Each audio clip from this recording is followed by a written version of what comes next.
C'est l'une des frappes les plus meurtrières depuis le début de la guerre. L'école Al-Tabi'in dans la ville de Gaza, refuge d'innombrables déplacés palestiniens, dont des femmes et des enfants, touchés à l'heure de la prière par des missiles de l'armée israélienne. Celle-ci a indiqué avoir ciblé un centre de commandement et de contrôle du Hamas. Dans ce massacre, il y a environ 90 à 100 martyrs, dont les corps ont été déchiquetés et coupés en morceaux. La scène est difficile et très catastrophique. Elle nous rappelle les premiers jours de la guerre dans la bande de Gaza. Pendant des heures, les ambulances transportent des dépouilles vers l'hôpital des martyrs d'Al-Aqsa. Parmi les victimes figurent des enfants. Ce raid intervient au lendemain de 2 frappes ayant touché 2 autres écoles, causant une vingtaine de morts. Après 10 mois de guerre intense, les Gazaouis sont désemparés. Ils ne savent plus où aller et vers qui se tourner.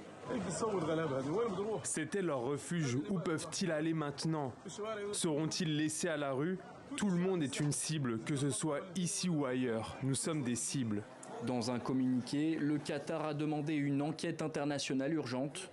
Sur le réseau social X, la rapporteure spéciale de l'ONU pour les territoires palestiniens a réagi. Dans le camp de concentration le plus grand et le plus honteux du XXIe siècle, Israël génocide les Palestiniens.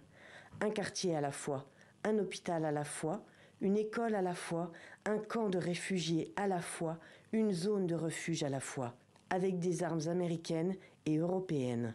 Le Hamas a dénoncé un crime horrible et une dangereuse escalade, alors qu'Israël a accepté vendredi de reprendre le 15 août les discussions sur une trêve dans la bande de Gaza.